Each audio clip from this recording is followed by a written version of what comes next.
Greetings, YouTube. The Doctor is in. Dr. Urius Papers here, coming at you with another commentary on Dungeons and Dragons. And today, we are going to be talking about the new 2024 version of Hold Person. We're going to compare and contrast it to the 2014 Legacy version of Hold Person. And we're going to also talk about the conditions in the spell and if they've changed in 2024 and the mechanics, because some of the mechanics of these, even though the spell didn't change, the mechanics may have changed.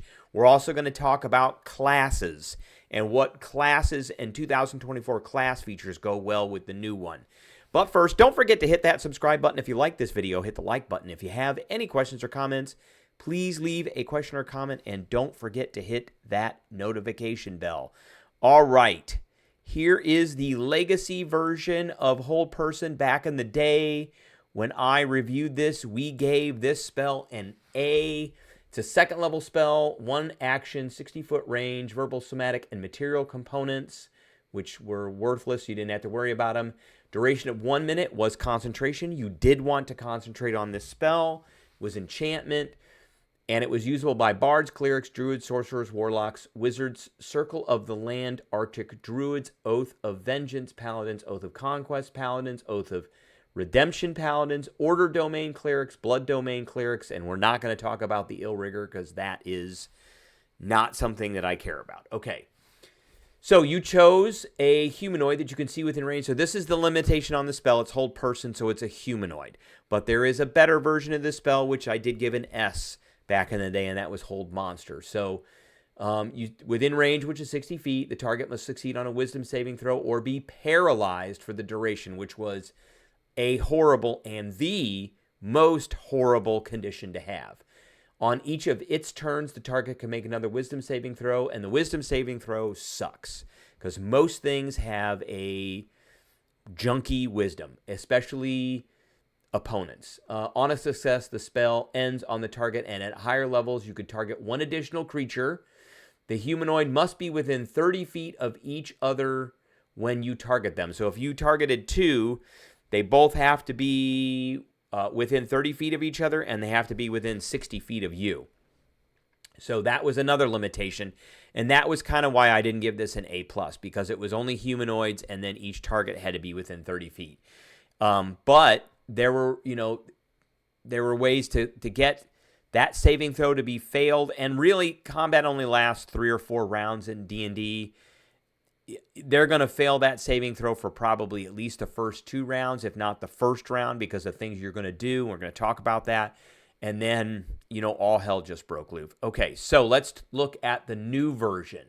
The new version is still a second level spell, still 1 action, still has a range of 60 feet, still verbal, somatic, and material, still lasts for a minute. It is concentration. It is still usable by bards, clerics, druids, sorcerers, warlocks, wizards, Oath of Conquest, Xanthar's Guide to Everything, paladins, Oath of Redemption, Xanthar's Guide to Everything, paladins, Order domain, Tasha's Cauldron of Everything, clerics, Oath of Vengeance, paladins, and we won't talk about the Ill Rigger. Okay, so choose a humanoid you can see within range. That's the same.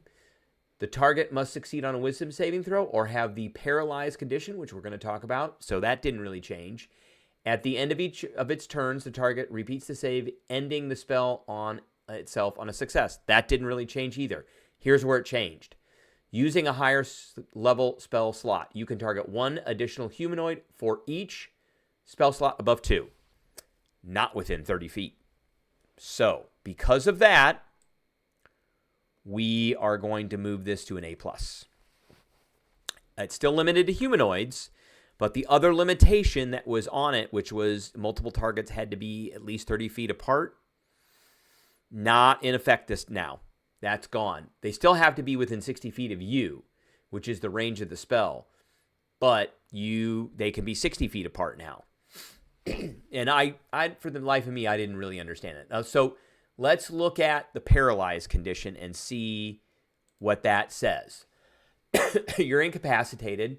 You have the incapacitated condition, which means you cannot take any action, bonus action, or reaction. Your concentration is immediately broken if you were concentrating on a spell. You cannot speak. And if you're incapacitated when you roll initiative, you have disadvantage. Okay, got it. Your speed is 0. So, because incapacitated creatures can still move.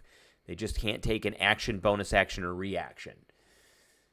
You automatically fail strength and dexterity saving throws. That is a pretty massive thing. And one of the things that is very affected by this, and we will talk about this spell when we get there, and I've seen this happen on Crit Roll in Campaign 1, is hold person plus disintegrate.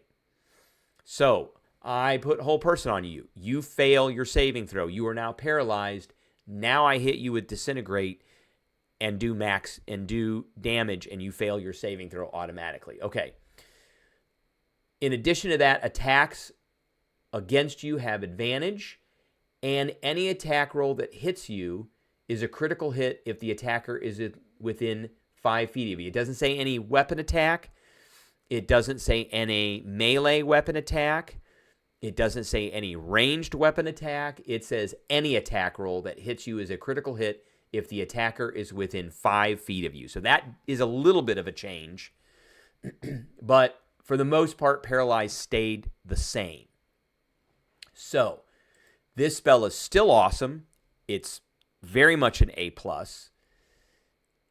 You can upcast it to get more than one creature. The paralyzed condition is still awesome.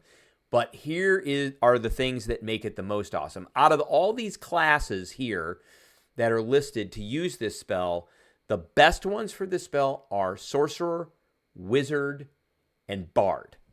And I'm going to talk about why. First off, we're going to talk about the Sorcerer. Sorcerer is my favorite class in 2024 Dungeons & Dragons for a few reasons. So, one, we get this innate sorcery. So you pop this off as a bonus action, and then you hit hold person. The spell DC now goes up by 1. Okay, that's great, because it's very hard. And let's say you have a Bloodwell Vial, so the DC goes up even more. Then you get Meta Magic. And there are some changes that happen to Meta Magic, particularly with Heightened Spell. When you cast a spell that forces a creature to make a saving throw, you can spend 2. It used to be 3, now it's 2 sorcery points to give one target of the spell disadvantage on saves against the spell. Not a save, because it used to be a save. It used to be the first one. Now it's saves, which means that I'm going to pop this off on a humanoid creature I can see within range. First off, I'm going to bonus action an innate sorcery, so I bump my DC up by 1. Then I'm going to pop them with this. I'm going to heighten it, so now they have disadvantage on their save against an already heightened DC, and they have disadvantage on all the other saving throws that happen with this spell, because it says saves against the spell. So all those rounds, they're now all at disadvantage for that one person. That is awesome. We could quicken it too instead of heightening it. That can happen as well. And then when you cast a spell such as Charm Person that can be cast with a higher spell slot to target an additional creature, you can spend 1 point to increase the spell's effective level by 1. So I could cast this at 3rd level and spend a point, and I would get 3 targets instead of 2. So the Sorcerer is just awesome. Now, I like the Wild Magic Sorcerer because I can bend luck. So I can spend a sorcery point, and I get to subtract a D4 from a D20, which a saving throw is a D20 test. So one, I can raise the DC. I can give them disadvantage with Heighten for all their saving throws, and I can make that first saving throw at a penalty with bend luck. All right. Wizard is another one. The Diviner is a great one. They get Portent, which they roll 2 20s. Whenever they finish a long rest, they record the numbers, and I can replace any D20 test made by a creature you can see with one of these. So say I get a 2 and a 3. I can replace a saving throw. I just go, you got a 2 on your saving throw.